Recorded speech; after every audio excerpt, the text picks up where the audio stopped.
Nous sommes à Kinshasa, dans la commune de Bandalungwa, en visite chez CARS, une organisation de la société civile qui a décroché une subvention du FSC dans le cadre de l'appel 001 et dont le projet tire à sa fin. Par rapport au projet qui porte sur le renforcement des capacités des acteurs des organisations de la société civile des trois communes, à savoir Gumbu, Ngiringiri et Bandalungwa, dans la ville-province de Kinshasa, en matière de gouvernance participative, CARS a bénéficié de bien de choses.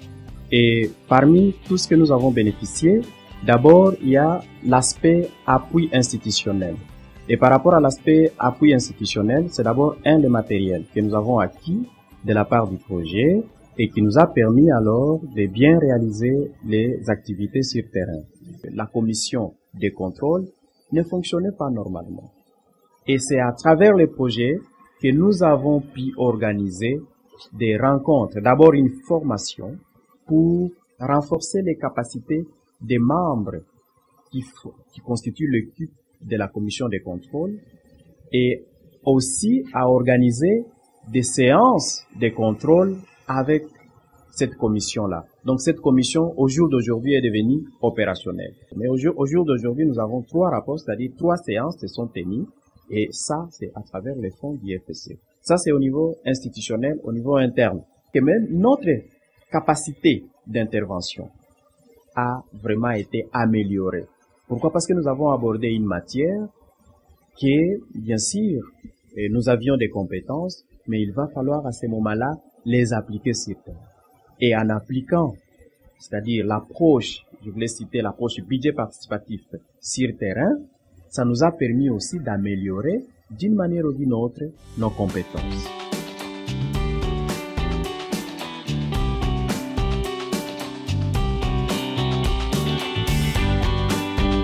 Il y a beaucoup de choses qui ont changé dans notre façon de travailler. D'abord, comme vous venez de dire qu'on nous a unis, il y a des structures qui travaillaient indépendamment les unes des autres. Maintenant que nous sommes ensemble, nous commençons à travailler dans l'unité. Il y a un adage qui dit que l'unité fait la force. Par exemple, nous avons mené des plaidoyers quand il s'agit des domaines qui concernent la desserte en distribution d'eau potable, en électricité, la sécurité. Nous sommes allés voir même des autorités, mais avant c'était que chaque structure est en train de se lamenter de son côté. Mais aujourd'hui, quand on est ensemble, on arrive même quand même à aller s'échanger avec l'autorité. Et il y avait peut-être des distances, il y a un rapprochement avec les autorités. On arrive même peut-être à réfléchir ensemble pour un dossier qui concerne la population. Donc c'est ce qui nous donne un peu de la joie qu'il y a un changement. Avant c'était des lamentations, maintenant nous sommes aussi partie prenante pour donner des solutions dans l'environnement, bien dans l'entité où nous nous retrouvons. Étant membres de la population, nous sommes concernés aussi à conjuguer des efforts pour qu'il y ait des solutions dans notre environnement. Bon, dans un premier temps, je salue ce partenariat-là parce que ça reflète l'implication de la population qui se prend en charge avec l'appui de l'État qui vient pour recadrer ce que les initiatives locales. Voilà mon entendement de ce qui s'est passé et je salue.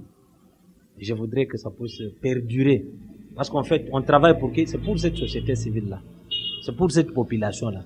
Lorsque on l'implique dans la gestion, c'est plus que ça comme démocratie, il n'y a pas.